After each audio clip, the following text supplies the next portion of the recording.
Hello everybody, welcome back to my channel educational panacea. My name is Bhanu Pratap. So guys, आज जो मैं आपके साथ कंटेंट बनाने जा रहा हूँ वो इंडस्ट्रियल रिलेशन कोड का है और सेक्शन 22 से आज हम स्टार्ट कराएंगे। लास्ट वीडियो सेक्शन 21 तक करवाई थी मैंने। डिस्क्रिप्शन में लिंक है, आप जरूर चेक करें। प्लेलिस्ट मिल जाएगी आपको लेबर लॉस की। और ये कंटेंट ईपीएफओ एलएलबी नेट के स्टूडेंट्स के लिए बहुत हेल्पफुल है।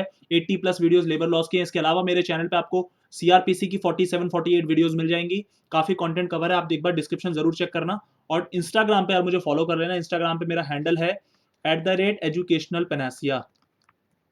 आप लोग और थोड़ा सा इंस्टाग्राम पे एंगेजमेंट दिखाएंगे तो शायद मैं उस पर भी कुछ फास्ट कंटेंट आप लोगों के लिए लेके आऊं। देखिए, सेक्शन 22 बात करता है कि मान लीजिए डिस्प्यूट हो जाता है। अब किस किस में डिस्प्यूट होता है जरा उसको समझते हैं। एक ट्रेड यूनियन में और दूसरे ट्रेड यूनियन में, ट्रेड यूनियन ए और ट्रेड यूनियन बी। या फिर डिस्प्यूट हो जाता है वर्कर्स में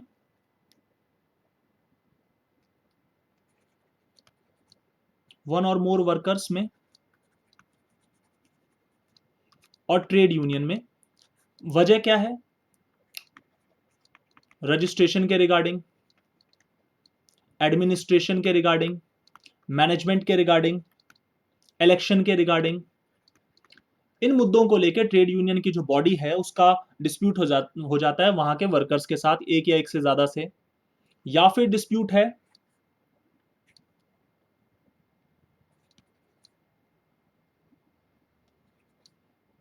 वन और मोर वर्कर्स का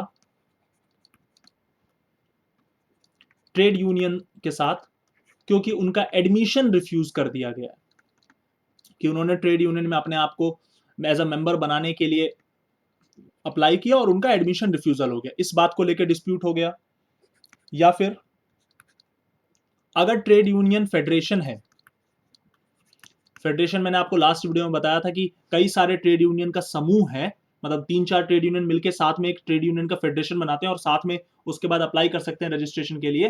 तो अगर वो उस तरीके से चलता है तो उसके बीच में और उसके जो ऑफिस बियरर्स के बीच में डिस्प्यूट हो जाता है। तो ये अलग अलग किस्म के डिस्प्यूट की बात कर रहे हैं हम सेक्शन 22 के अंदर, ध्यान रखना। अब सवाल आता है कि अगर ये डिस्प्यूट हो जाता है तो इन डिस्प्यूट को कौन सॉल्व करेगा, ये डिस्प्यूट कहां पे जाएगा? तो ये डिस्प्यूट जाएगा आपका सारा का सारा ट्रिब्यूनल में, जिनका जुरिस्डिक्शन है उस पर्टिकुलर एरिया में।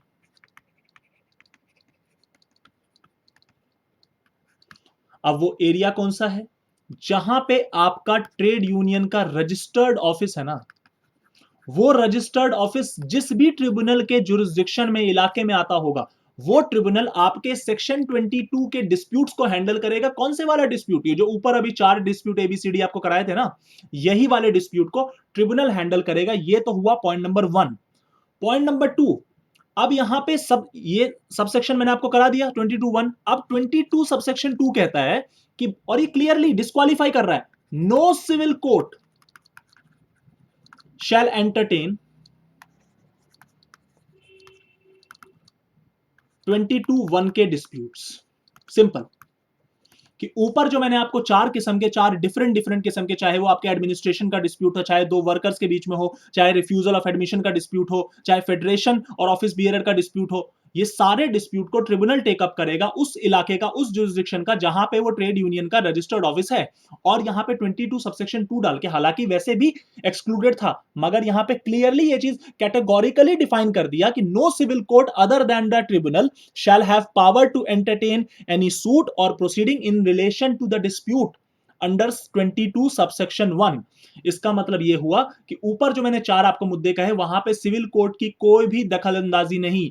कि मान लीजिए वो रजिस्टर्ड ट्रेड यूनियन किसी पर्टिकुलर इलाके में पड़ता है और वो सिविल कोर्ट की जुरिस्डिक्शन में भी आता है, तो सिविल कोर्ट वहां पे इंटरफेयर नहीं कर सकता। भले ही कोई वर्कर ने सिविल कोर्ट में एप्लीकेशन डाल दी हो, सिविल कोर्ट को कहना पड़ेगा कि भाई आप अपने ट्रिब्यूनल जाओ, हम आपका केस एंटरटेन नहीं कर सकते।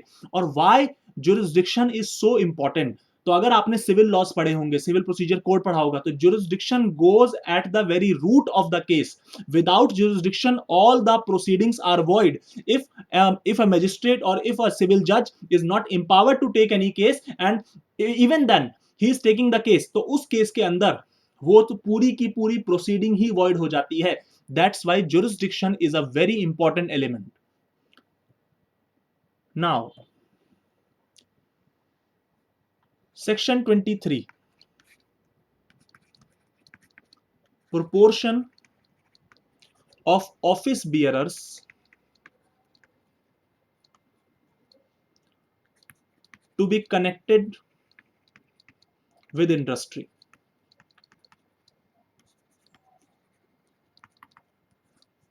ये है आपकी 23 की हेडिंग। देखिए, पहले तो हम ये समझने की कोशिश करते हैं ऑफिस बियरर क्या होते हैं। जो आपका ट्रेड यूनियन है ना, तो हर ट्रेड यूनियन का कोई चेयरमैन या प्रेसिडेंट जिस भी नाम से हो, वहां के रूल्स में हो सकता है। President, vice president, secretary, treasurer, executive committee का मेंबर, एग्जीक्यूटिव कमेटी का हेड, वहां की फंड को संभालने के लिए जो बंदा होगा, ये सारे ऑफिस बियरर्स होते हैं। ऑफिस बियरर का मतलब इनका चुनाव हो रहा है, इलेक्शन हो रहा है, और इलेक्शन के साथ ये लोग चुने जा रहे हैं और बदले जा रहे हैं, ठीक है। तो ये इनका प्रोपोर्शन क्या रहेगा, तो ये 23 किस पे बात कर रहा है, जरा उसको समझते हैं। 23 कह रहा है कि भाई ये जो ऑफिस बियरर हैं, ये इसी इंडस्ट्री से, इसी इंडस्ट्रियल एस्टैब्लिशमेंट से या इसी इंडस्ट्री से जुड़े होने चाहिए, बाहर के बंदे नहीं होने चाहिए। तो कितने लोगों का मिनिमम इंडस्ट्री से जुड़ा होना जरूरी है, उस एस्टैब्लिशमेंट से ही कनेक्टेड होना जरूरी है इन डायरेक्टली, वो चीज, वो प्रोपोर्शन की बात करते हैं। तो 23 का जो सबसेक्शन 1 है, वो आपके उन किस्म के इंडस्ट्री की बात करता है जो अनऑर्गेनाइज सेक्टर में फॉल करते हैं। पहले तो हम उसको समझ लेते हैं कि अगर वो अनऑर्गेनाइज सेक्टर है तब क्या होगा, जरा उसको समझ लेते। तब सुन लीजिए, minimum half of total number of office bearers, मैं शॉर्ट फॉर्म में ओबी लिख रहा हूं, ऑफिस बियरर स्पेलिंग स्क्रीन पे आप चेक कर सकते हैं, ठीक है। हर रजिस्टर्ड ट्रेड यूनियन का, आरटीयू, रजिस्टर्ड ट्रेड यूनियन, ठीक है, शॉर्ट फॉर्म में लिख रहा हूं। तो minimum half of total number of office bearers of the registered trade union को एक्चुअली में इंगेज होना चाहिए उस इंडस्ट्री में जहां से ट्रेड यूनियन कनेक्टेड है, उस इंडस्ट्री का या उस एस्टैब्लिशमेंट का जहां से आपका ट्रेड यूनियन कनेक्टेड है, एक्चुअली में इंगेज होना चाहिए। मतलब वो उसी इंडस्ट्री में काम करने के वाले बंदे हो या उसी एस्टैब्लिशमेंट में काम करने वाले बंदे, और वो जाके ऑफिस बियरर बने। ये तो बात हुई आपके अनऑर्गेनाइज सेक्टर की। अब अनऑर्गेनाइज सेक्टर क्या होती है, क्या नहीं होती, वो गवर्नमेंट ने डिफाइन कर रखा है। जब मैं आपको कराऊंगा, अगला जो कानून कराऊंगा, उसमें मैं अनऑर्गेनाइज सेक्टर की डेफिनेशन भी आपको बताऊंगा। हालांकि अनऑर्गेनाइज सेक्टर के लिए कानून भी था, मगर वो उतना अप्लाई हो नहीं पाया इंडिया के अंदर। देखिए, अनऑर्गेनाइज सेक्टर में अब यहां पे एक चीज ध्यान रखना, अप्रोप्रिएट गवर्नमेंट अगर चाहे तो वो कह सकती है कि ये वाला जो रूल है, ये जो सेक्शन है, ये किस क्लास ऑफ ट्रेड यूनियन पे अप्लाई होगा, नहीं होगा। अप्रोप्रिएट गवर्नमेंट चाहे तो अलग से एग्जेम्प्ट कर सकती है, ठीक है। अब देखिए subsection 2, now this is important. अगर मैं सबसेक्शन 2 की लैंग्वेज की इंटरप्रिटेशन बता रहा हूं क्योंकि वो इंपॉर्टेंट है। सबसेक्शन 2 स्टाइल से स्टार्ट होता है, save as otherwise provided in subsection 1। मतलब कि अगर मैं ऊपर वाले को हटा दूं, एक्सेप्ट दैट, मतलब मैं अनऑर्गेनाइज सेक्टर को हटा देता हूं, ठीक है। तो सबसेक्शन 2 किस पे बात कर रहा है, ऑर्गेनाइज सेक्टर पे।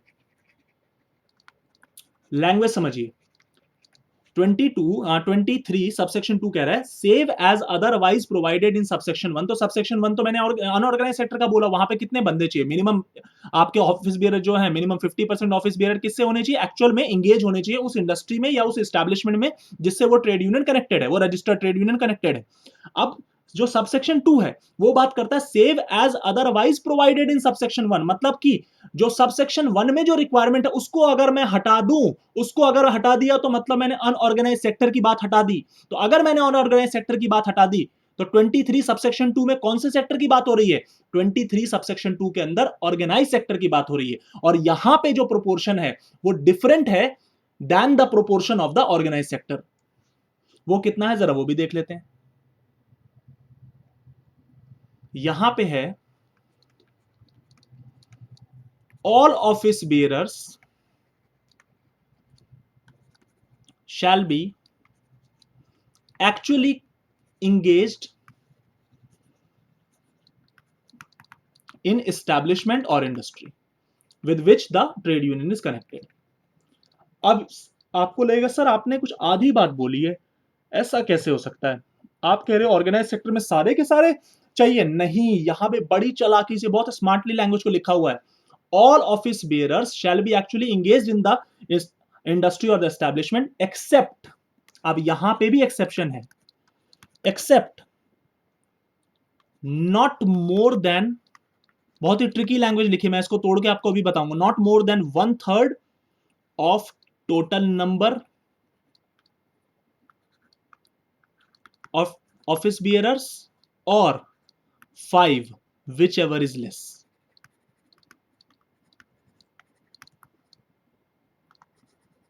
मतलब कि सारे ऑफिस बियरर जो हैं वो आपके इस्टेब्लिशमेंट या इंडस्ट्री के होने चाहिए ऑर्गेनाइज सेक्टर के कॉन्टेक्स्ट में, एक्सेप्ट नॉट मोर देन 1/3, मतलब कि एक्सेप्ट मैक्सिमम 1/3 लोग आपके ऑफिस बियरर नहीं, मतलब इंडस्ट्री से जुड़े नहीं भी होंगे तो भी चलेगा। इसका मतलब अगर 1/3 इंडस्ट्री से नहीं जुड़े हुए हैं तो कितने जुड़े हुए हैं, देखिए अगर 1/3 इंडस्ट्री से नहीं जुड़े हैं, मैक्सिमम 1/3 लिखा है ना यहां पे, तो 2/3 इंडस्ट्री से जुड़े होने चाहिए। इसका इंटरप्रिटेशन ये हुआ कि ऑर्गेनाइज सेक्टर के अंदर जो मिनिमम संख्या है, ऑर्गेनाइज सेक्टर के अंदर जो मिनिमम संख्या है वो 2/3 लोगों की उसी इंडस्ट्री से जुड़ी होनी चाहिए। और ये एक्चुअली में एक सेंस और लॉजिक भी बनता है। मैं रीजन बताता हूं क्यों। आप अनऑर्गेनाइज सेक्टर में क्लियरली आपने कह दिया कि 50% लोग ऑफिस बियरर होने चाहिए इंडस्ट्री से जुड़े हुए, ठीक है, तो ऑब्वियस सी बात है ऑर्गेनाइज सेक्टर में तो वहां पे सारी चीजें फॉर्मल और सिस्टमेटिक है, तो वहां पे हमने कहा ऑर्गेनाइज सेक्टर में कि 2/3 जो है ना वो लोग ऑफिस से, इंडस्ट्री से एक्चुअल में जुड़े होने चाहिए, जो 2/3 ऑफिस बियरर्स हैं, और 1/3, maximum 1/3 office bearer not related with the industry भी हो सकते हैं, not connected with the industry भी हो सकते हैं, अगर वो ट्रेड यूनियन में है भी या नहीं। अब यहां पे एक और प्रॉब्लम आ जाती है, वो क्या है, नॉट मोर देन 1/3 और 5 विच एवर इज लेस। इसको हम ऐसे इंटरप्रिट करेंगे, मैं समझा देता हूं। लेट सपोज 20 ऑफिस बियरर है, मैं आपको फॉर्मूला ही समझा देता हूं। अब हम ऑर्गेनाइज सेक्टर की बात करें, अनऑर्गेनाइज में तो अपने को पता है कि 50% से ज्यादा, मतलब 50% से ज्यादा लोग जो हैं वो होने चाहिए, मतलब मिनिमम 50% लोग ऑफिस बियरर इंडस्ट्री से जुड़े होने चाहिए। अब इनकी इंटरप्रिटेशन सबसेक्शन 2 वाले पे जाते हैं। 20 ऑफिस बियरर है, ठीक है, 20 का 1/3 निकालो, 20 का 1/3 हुआ 6.667, थोड़ा एक्यूरेट कर देते हैं और 21 कर, ताकि वो फ्रैक्शन का प्रॉब्लम ना हो। 21 का 1/3 निकालो, 21 ऑफिस बियरर है, तो 7 हुए, 7 और 5 विच एवर इज लेस, तो इसमें लेस कौन है, 5। इसका मतलब 21 में से 5 बंदे आउट ऑफ इंडस्ट्री हो सकते हैं और 16 बंदे इंडस्ट्री के होने चाहिए। ये लॉजिक है, लॉजिक समझ में आया। 21 में से 5 बंदे आउट ऑफ इंडस्ट्री हो सकते हैं और 16 बंदे इंडस्ट्री से जुड़े होने चाहिए, मतलब 16 बंदे वो ऑफिस बियरर होने चाहिए जो ऑफिस बियरर एक्चुअली में उस इंडस्ट्री में या फिर एक्चुअली में उस एस्टैब्लिशमेंट में जुड़े हुए हैं जिसके साथ ट्रेड यूनियन काम कर रहा है। ये चीज आपको ध्यान रखनी है। और एक और न्यूमेरिकल से समझा देता हूं, ये जो 1/3 था ना, 1/3 हमें कैसे यूज करना है कि ये 1/3 लोग नहीं भी होंगे तो चलेगा। अगर 1/3 नहीं भी होंगे तो चलेगा, तो एक्चुअली में कितना होने चाहिए, 2/3 होने चाहिए, 1/3 तक नहीं भी होंगे तो चलेगा।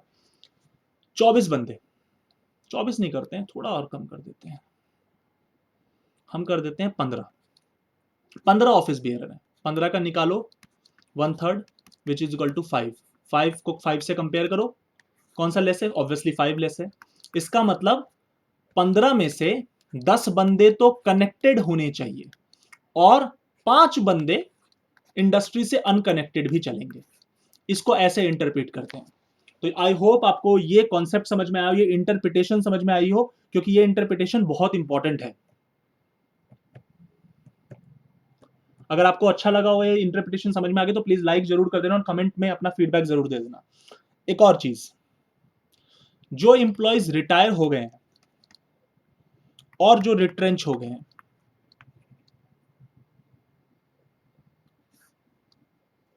इनको हम आउटसाइडर कंस्ट्रू नहीं करेंगे। अब आपके दिमाग में सवाल आएगा कि सर ये क्या बोल रहे हो।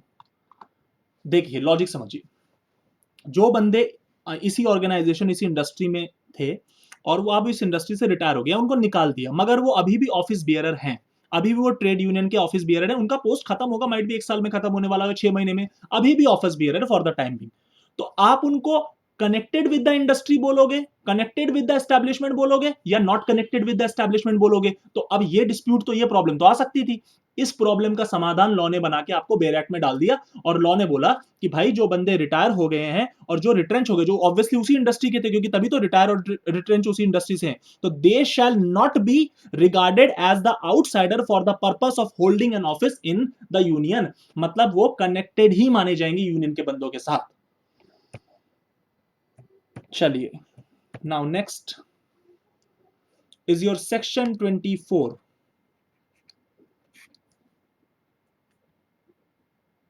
रजिस्टर्ड ट्रेड यूनियन को, ये सेक्शन 24 दो चीजों के बारे में बात करता है, चेंज ऑफ नेम, हमें अपने ट्रेड यूनियन का नाम बदलना है, और अमलगमेशन।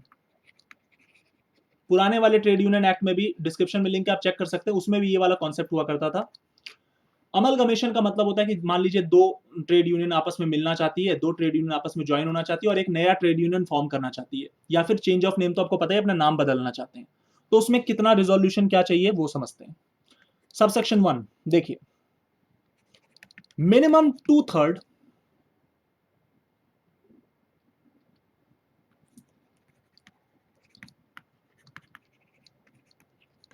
Total members. आपको नाम बदलना है, बदलिए, कोई दिक्कत नहीं है। कितने की रजामंदी चाहिए, रेजोल्यूशन कितने के द्वारा पास होना चाहिए? मिनिमम 2/3, मतलब कि 66.666% लोग जो टोटल मेंबर्स हैं उस ट्रेड यूनियन के, वो एग्री होने चाहिए कि हाँ भाई कोई दिक्कत नहीं है, इस ट्रेड यूनियन का नाम बदल दो। तो मिनिमम 2/3 चाहिए। यहां पे आपको ऑब्जेक्टिव पॉइंट ऑफ व्यू से क्वेश्चन पूछा जा सकता है कि अगर चेंज ऑफ नेम करना है तो कितने का कंसेंट चाहिए? 50%, 75%, 2/3 या 100%? आपको आंसर लिखना है 2/3। चलिए, क्या अमलगमेशन पॉसिबल है? यस। कोई भी दो या दो से ज्यादा रजिस्टर्ड ट्रेड यूनियन, में शॉर्ट फॉर्म में लिख रहा हूं, इनका अमलगमेशन हो सकता है, ये पावर इनको मिली हुई है इसी कानून के अंदर, हो सकता है अमलगमेशन। क्या प्रोसेस है जरा बताते हैं उसके ऊपर।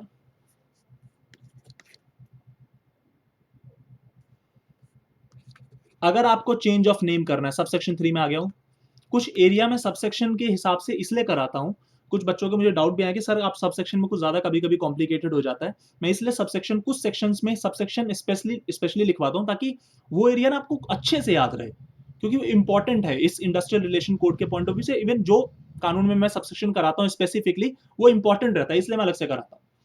चाहे आपको चेंज ऑफ नेम करना है या फिर आपको अमलगमेशन करना है, ये सब काम करने के लिए आपको रजिस्ट्रार को नोटिस देना पड़ता है, मतलब आपको रजिस्ट्रार को बताना पड़ता है। और अगर आप रजिस्ट्रार को नोटिस नहीं देंगे तो रजिस्ट्रार आपका नाम नहीं चेंज करेगा, क्योंकि आप अपने मन मुताबिक तो नाम नहीं चेंज कर सकते ना। अगर आपके हाथ में होता नाम चेंज करना तो आप तो रातों रात नाम चेंज कर देते, लेकिन आपको रजिस्ट्रार को इन्फॉर्म करना पड़ता है। अगर आपने कंपनीज एक्ट पढ़ा होगा तो वहां पे भी सेम ही हिसाब होता है। कंपनीज एक्ट में आप कुछ भी करेंगे ना अगर अपनी कंपनी में, तो आपको रजिस्ट्रार ऑफ द कंपनीज को ये चीज नोटिफाई करनी पड़ती है।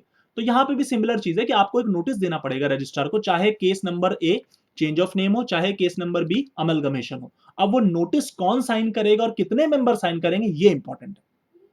देखिए, सेक्रेटरी के द्वारा साइन किया जाएगा and 7 members of the trade union. Secretary and 7 members, मतलब टोटल 8 सिग्नेचर हो गए।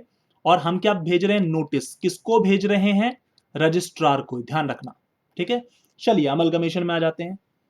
सेक्रेटरी के द्वारा साइन होगा and 7 members of each and every trade union.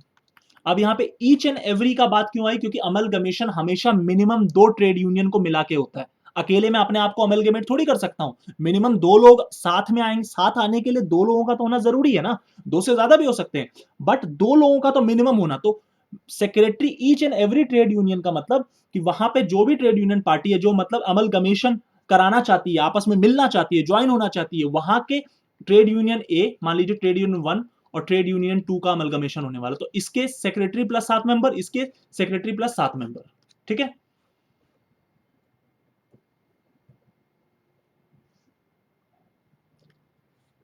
किसको भेज देंगे? रजिस्ट्रार को भेज देंगे। चलिए, अब मान लीजिए जो अमलगमेटेड ट्रेड यूनियन है, जो हमने अमलगमेशन करने के बाद नया, उसका हेड ऑफिस किसी दूसरे स्टेट में है, तो उस स्टेट के रजिस्ट्रार को वो नोटिस भेज देंगे, कोई दिक्कत नहीं है। नाउ अगर जो प्रोपोज्ड नेम है, जो नाम बदलना है, वो आइडेंटिकल है या वो रिजेंबल करता है किसी दूसरे ट्रेड यूनियन के साथ, इवन की रजिस्टर करते वक्त भी आपका रजिस्ट्रेशन तब तक नहीं होता जब तक आपका नाम एकदम यूनिक ना हो, रिजेंबल या आइडेंटिकल है और उससे कंफ्यूजन होने वाली है, तो जो रजिस्ट्रार है सीधा मना कर देता है, बोलता है भाई मैं आपको रजिस्ट्रेशन नहीं दे रहा एज अ ट्रेड यूनियन, आप अपना नाम ठीक करके आओ। तो यहाँ पे भी सेम चीज है कि रजिस्ट्रार वो जो चेंज ऑफ नेम है ना, उसको रजिस्टर करने से मना कर सकता है। Registrar has the power to refuse, and किस ग्राउंड पे रिफ्यूज कर रहा है? आपका जो प्रोपोज नेम है, जो आप नाम बदलना चाहते हैं, वो सुनने में एकदम सेम है या फिर रिजेंबल कर रहा है, जिससे कंफ्यूजन क्रिएट हो सकती है। नाउ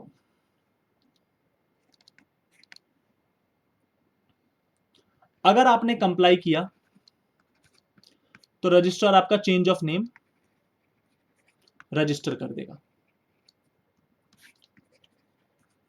और ये चेंज ऑफ नेम कब से इफेक्टिव होगा? जिस दिन की डेट ऑफ रजिस्ट्रेशन, जिस दिन नाम आपका चेंज हुआ, वहां पे रजिस्ट्रार के रजिस्टर में गया, वहां से इफेक्टिव होगा, वहां से काउंट होगा, ध्यान रखना।